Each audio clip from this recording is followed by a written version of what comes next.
biasa. Yes, saya percaya semuanya kita sudah bangun tidur, kita sudah menikmati istirahat kita.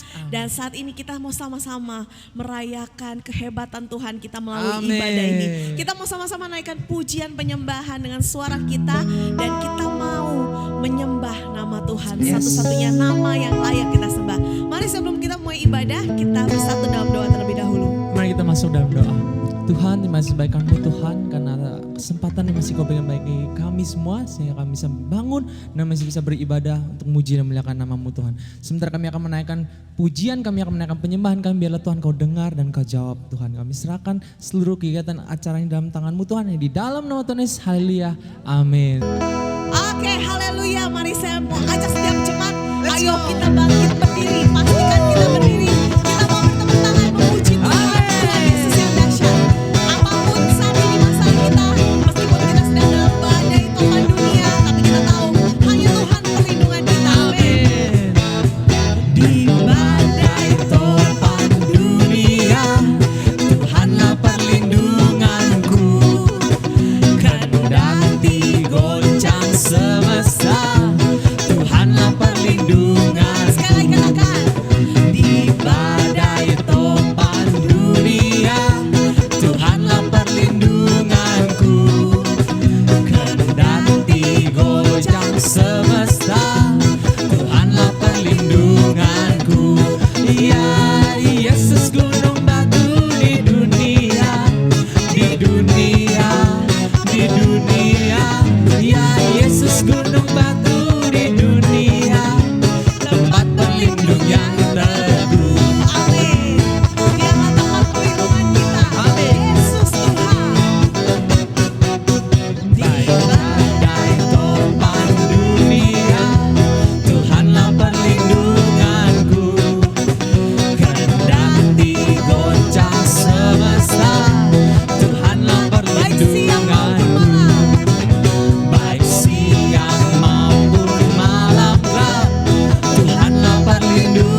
kami dapat mengangkat tangan kami. Hanya kepadamu setiap lutut bertekuk Tuhan. Hanya kepadamu kami berseru. Karena kami tahu Tuhan, kuasa-Mu tidak terbatas. Amin. Kuasa-Mu begitu besar, kuasa-Mu begitu luas Tuhan. Kau Allah yang dahsyat. Kami mau tenangkan hati kami. Hanya kepadamu Tuhan, kami berharap. Kaulah penyelamat kami, Kaulah juru selamat kami.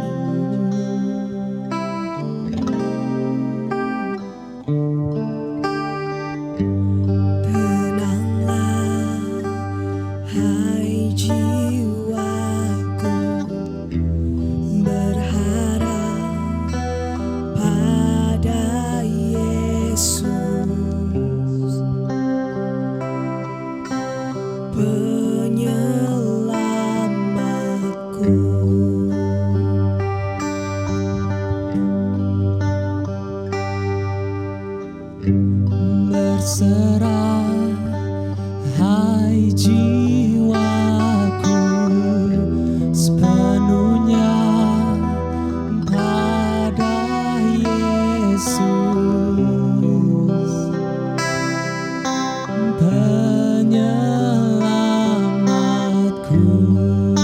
Melebihi setiap akal kami Tuhan. Melebihi akalku,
Tapi kami tahu Tuhan, Engkaulah perisai kami. Yes.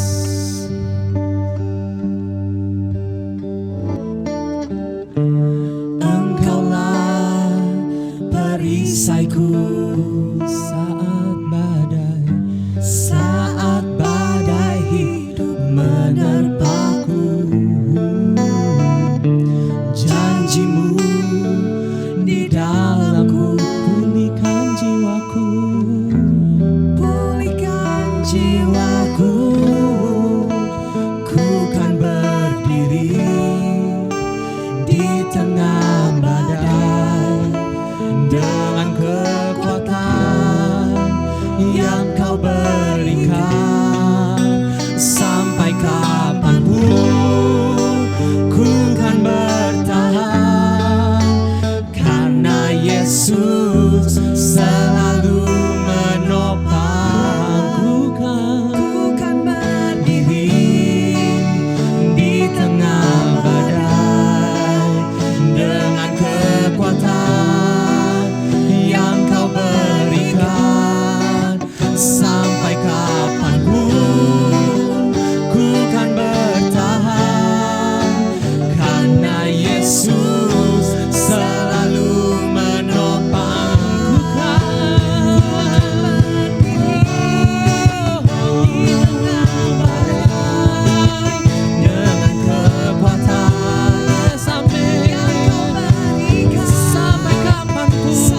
kapanpun. Ku kan bertahan, karena Yesus selalu menopang. Ku kan berdiri, amin, amin, badai dengan kekuatan yang Kau berikan. Sampai kapanpun ku kan bertahan, karena Yesus selalu menopang hidupku. Sampai kapanpun, sampai Yesus selalu menopang hidupku.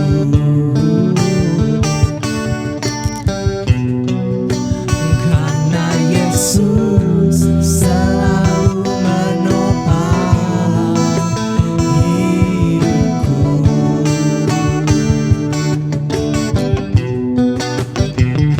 Sampai kapanpun Yes. Tuhan, kami akan selalu bertahan. Karena kami tahu Engkau yang memegang kehidupan kami. Amin, amin. Engkau yang senantiasa memegang tangan-tangan kami Tuhan. Terima kasih banyak. Dan saat ini kami mau siapkan hati kami untuk mendengarkan kebenaran firman Tuhan. Hanya di dalam nama Tuhan Yesus kami berdoa, haleluya. Amin. Shalom Bapak Ibu, saudara-saudari dalam Tuhan Yesus Kristus. Kita bertemu kembali pada minggu pagi ini. Semua anugerah Tuhan, kasih Tuhan yang luar biasa. Mari kita masuk dalam doa. Tuhan, kami mengucap syukur atas kebaikan-Mu, atas kemurah hati-Mu, sehingga kami semua tetap diberi kesempatan bisa menikmati ibadah pada pagi ini.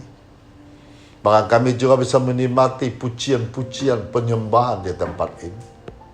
Dan kami sangat yakin percaya Engkau pasti hadir di tengah-tengah kami, membuat kami suasana yang beda, suasana yang bersukacita, suasana yang semangat untuk merespon firman-Mu pada pagi ini. Di dalam nama Tuhan Yesus, haleluya, amin. Ya Bapak Ibu, saudara-saudara dalam Tuhan Yesus Kristus, tema hari ini, orang yang beriman. Saya ambil Ibrani pasal 11 ayat 1. Iman adalah dasar dari segala sesuatu yang kita harapkan dan bukti dari segala sesuatu yang tidak kita lihat. Jadi orang beriman adalah orang mengarahkan pandangannya pada kekekalan. Mereka bukan orang yang melalikan diri dari dunia. Orang yang beriman kepada Tuhan adalah orang mendapatkan kekuatan besar dalam hidupnya. Sehingga hidup mereka dipakai untuk menjadi berkat terbesar bagi umat manusia. Orang beriman adalah orang yang menerima kehendak Allah di dalam hidupnya. Dan di dalam ketaatan mereka kepada kehendak Allah. Mereka mengalami transformasi yang luar biasa untuk mempersiapkan mereka dipakai oleh Allah untuk merubah dunia ini. Bapak, Ibu, saudara-saudara yang Tuhan Yesus Kristus, beriman kepada Allah berarti orang yang beriman mengakui Allah sebagai realitas yang paling real. Ini pertama. Bagi orang Kristen, realitas yang seutuhnya bukan hanya kelihatan, namun juga hal yang tidak kelihatan.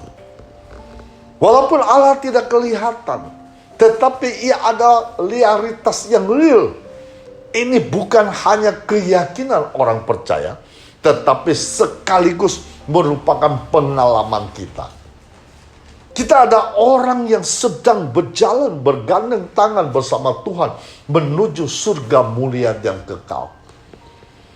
Allah yang tidak kelihatan itulah memberikan kepada kita makna, kekuatan, penghiburan, pengharapan dalam menjalani kehidupan kita. Bagi orang beriman, realitas yang tidak kelihatan itu lebih berharga daripada yang kelihatan. Karena yang tidak kelihatan itu kekal dan kelihatan itu sementara. Kita bisa lihat 2 Korintus pasal 4 ayat 18. Sebab kami tidak memperhatikan yang kelihatan, melainkan yang tak kelihatan. Karena yang kelihatan adalah sementara, sedangkan yang tak kelihatan adalah kekal. Bapak, Ibu, saudara dikasih Tuhan, bahkan lebih dari itu bagi orang Kristen, Allah adalah realitas yang paling real dari semuanya. Dunia dengan segala isinya akan berlalu. Kekasih, orang tua, anak, suami atau istri, saudara atau sahabat. Dan semua yang kita banggakan akan berlalu dari kehidupan kita. Tetapi Tuhan akan tetap selama-lamanya dan Dia tidak akan pernah berlalu.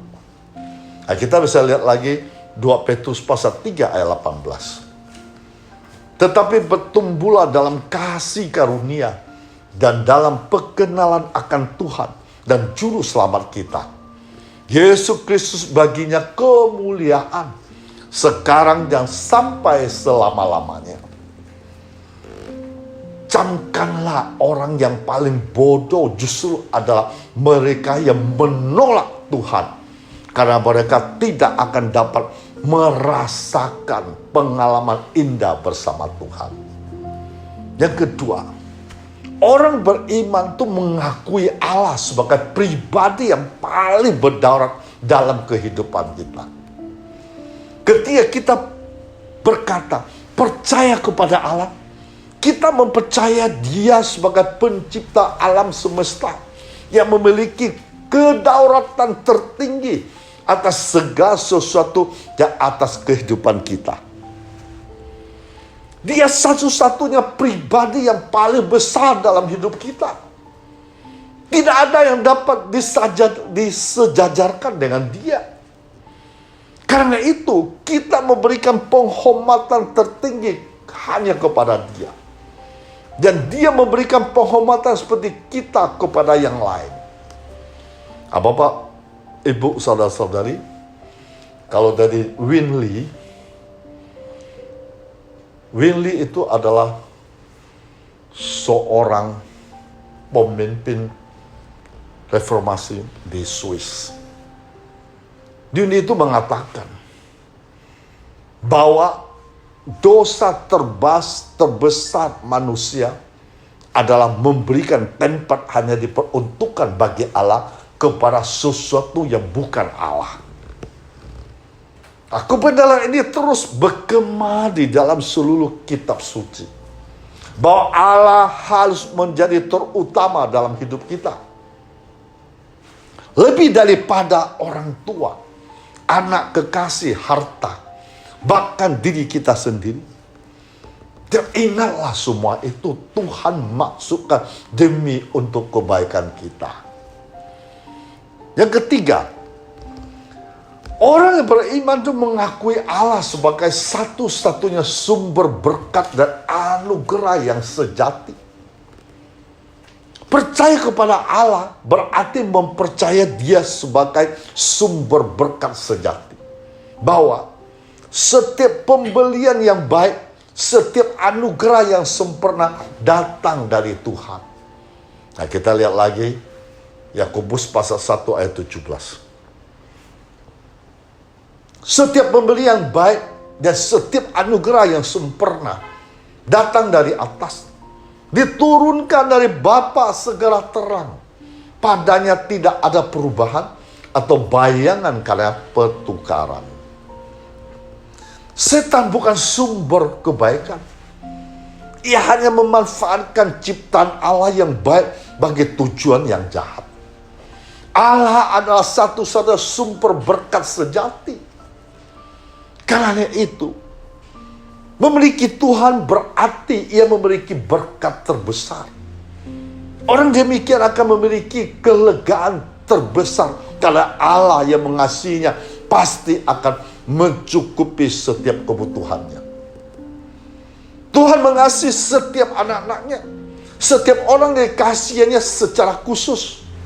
Walaupun setiap orang memiliki situasi hidup yang berbeda, tetapi setiap menerima kasih yang tidak kurang. Karena itu, kita tidak perlu iri hati pada orang lain memiliki situasi hidup berbeda dengan kita. Biarlah kita meresponi setiap anugerah Tuhan bagi kita dengan sikap positif dan beriman. Yang keempat, orang beriman itu mengakui Allah sebagai pemberi makna, penentu arah hidup kita. Ketika seseorang berkata ia beriman kepada Allah, berarti ia mempercayai kebenaran Allah. Menjalankan hidupnya sesuai dengan kebenaran yang ia yakini itu. Atau sesuai dengan imannya itu. Jadi iman bukan sekedar pengakuan di mulut, tetapi penerimaan akan kebenaran Allah yang dihidupi. Banyak orang mengaku bahwa percaya Allah turut bekerja dalam segala sesuatu, mendatangkan kebaikan baginya. Yang kita Roma 8:28 itu. Tapi saat penderitaan, kesulitan datang, mereka berpaling dan melupakan Tuhan, mulai berkompromi dengan dosa. Yang kelima, orang beriman dikuatkan untuk menjadi alat transformasi di tangan Allah. Jadi orang beriman ialah orang menerima kehendak Allah di dalam hidupnya, di dalam ketaatan mereka kepada kehendak Allah.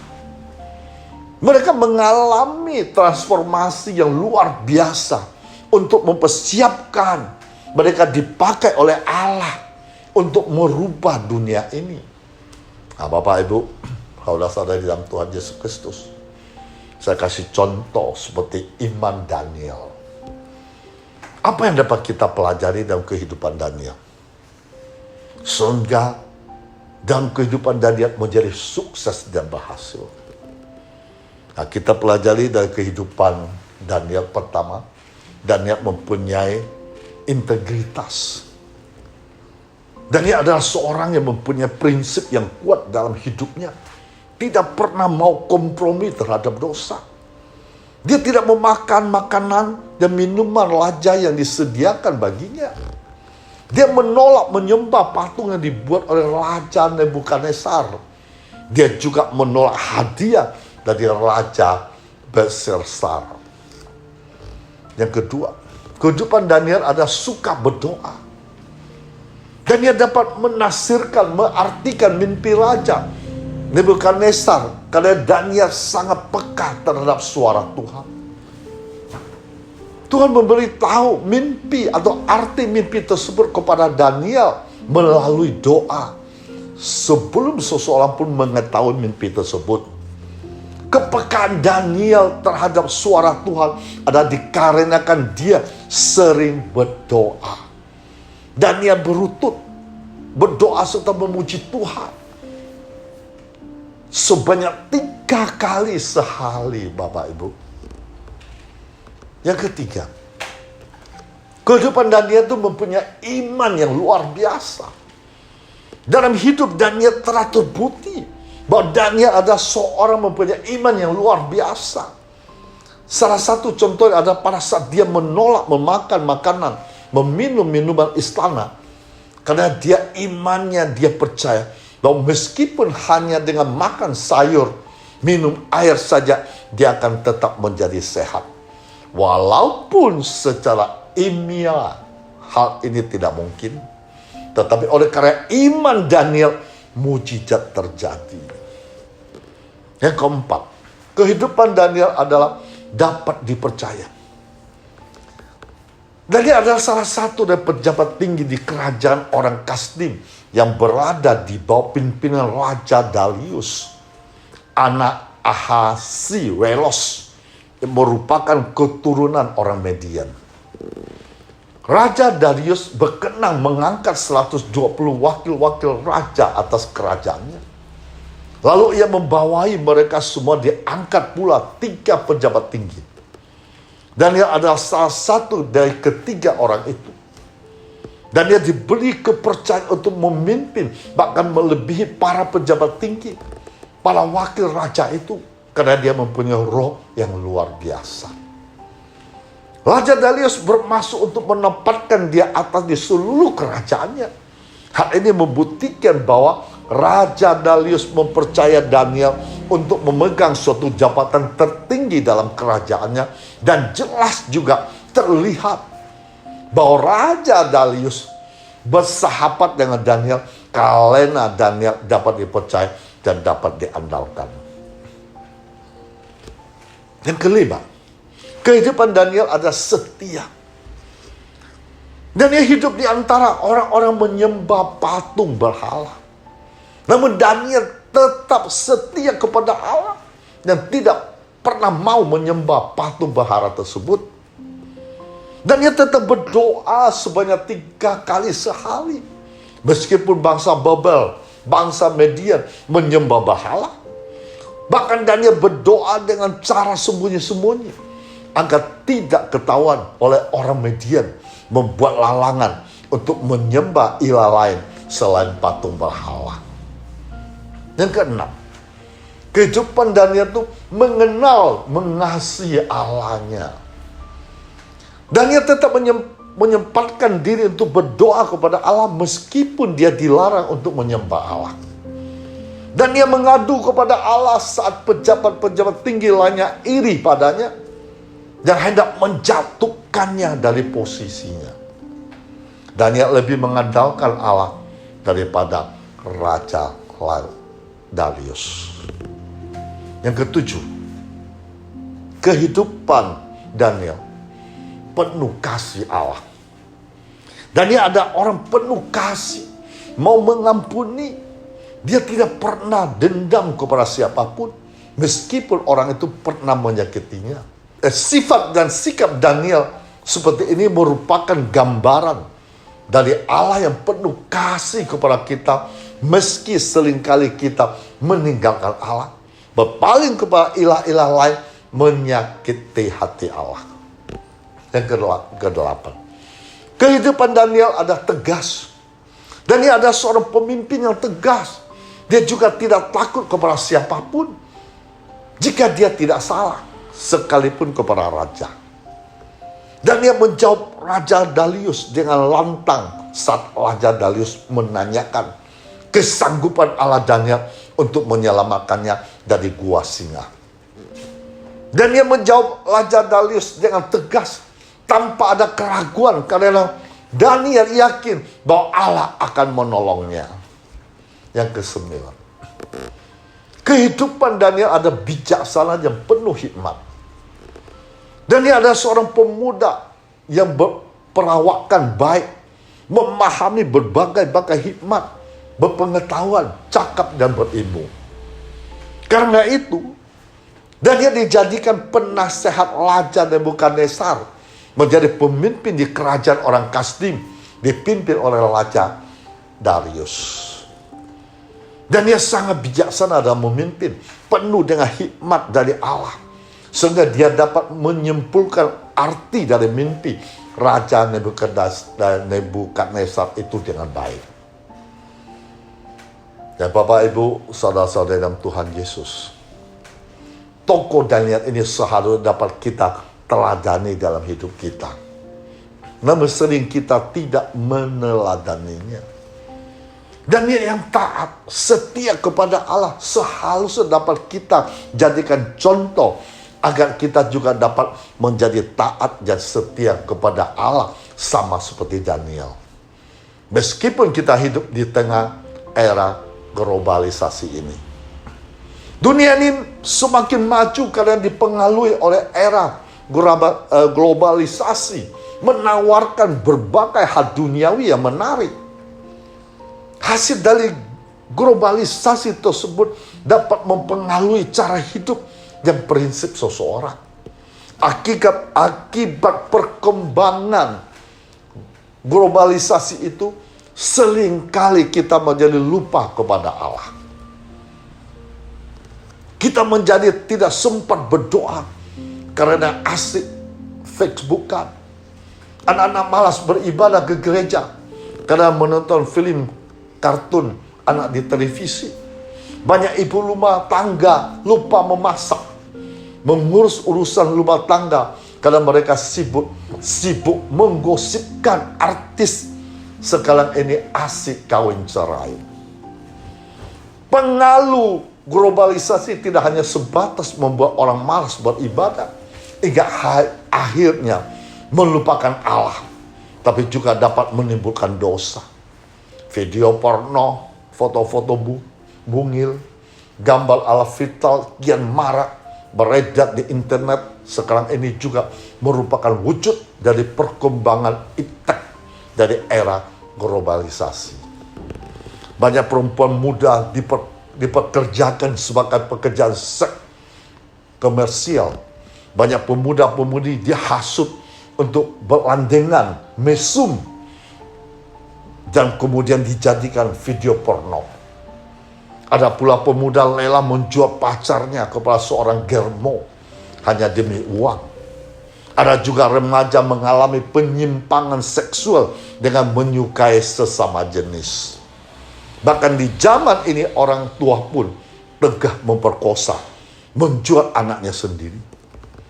Manusia hidup di era globalisasi sekarang ini semakin tidak beradab. Berbeda dengan tokoh Daniel, ketiga temannya. Daniel sangat sulit tergoda akan dosa. Memiliki karakter yang sangat bertolak belakang dengan kita hidup di tengah perkembangan dunia. Daniel digambarkan sebagai pemuda yang baru beranjak dewasa pada kisahnya tersebut. Daniel tidak mudah terpengaruh oleh godaan meskipun saat dibawa pembuang Babel yang masih berusia 15 tahun. Daniel bukan hanya bijaksana dan penuh hikmat, tetapi Daniel juga membuat berhasil Raja Nebukadnezar tidak menyembah patung lagi, melainkan menyembah Allah. Perbedaan akan terlihat sangat kontras bila Daniel dibandingkan dengan anak muda zaman sekarang ini. Pemuda-pemudi tumbuh di tengah globalisasi, rentan terhadap godaan. Mereka tidak dapat menahan hasrat mereka untuk tidak berbuat dosa, karena mereka tidak memiliki iman seperti Daniel.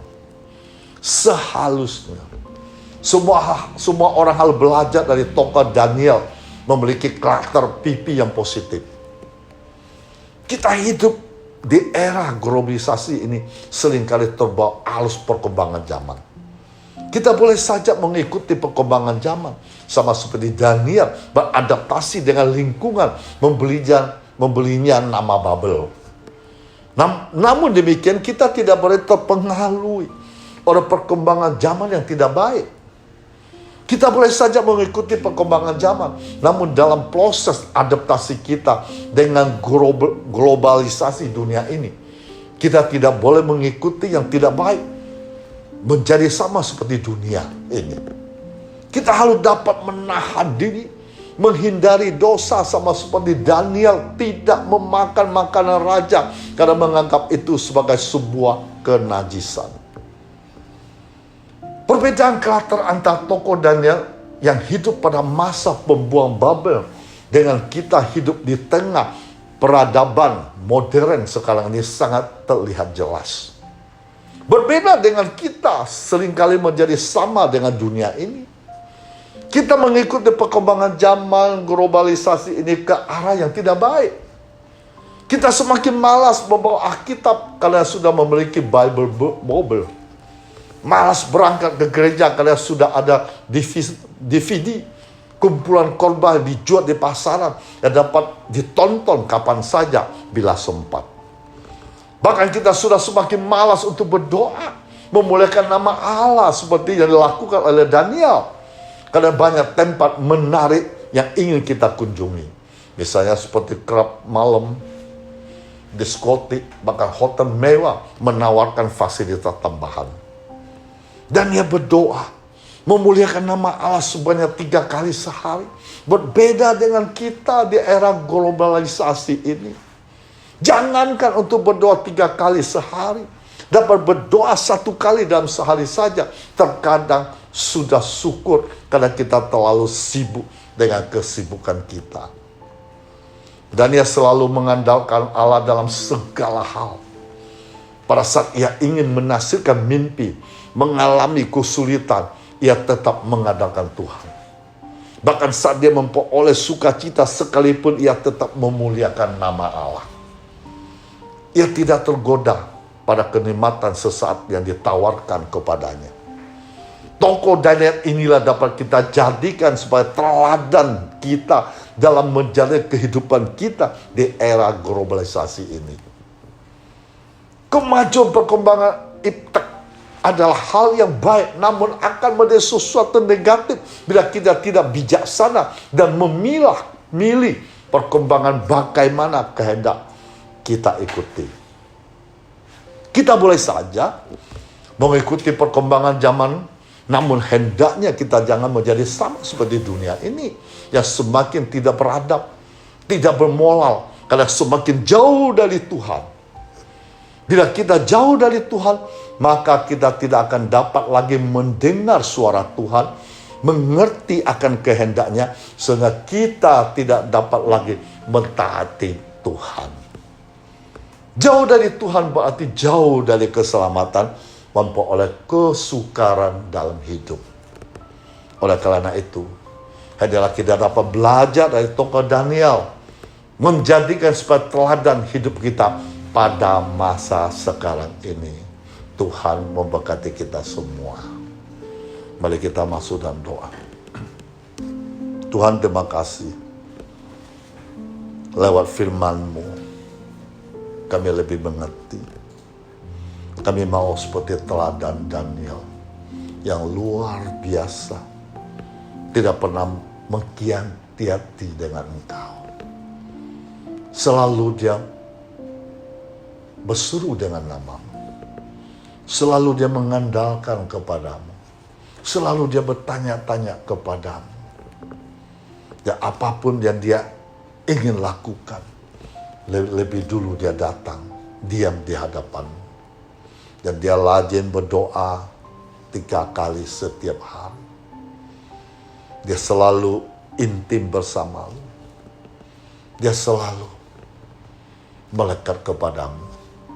Sehingga Engkau berikan dia hikmat yang luar biasa, roh yang luar biasa.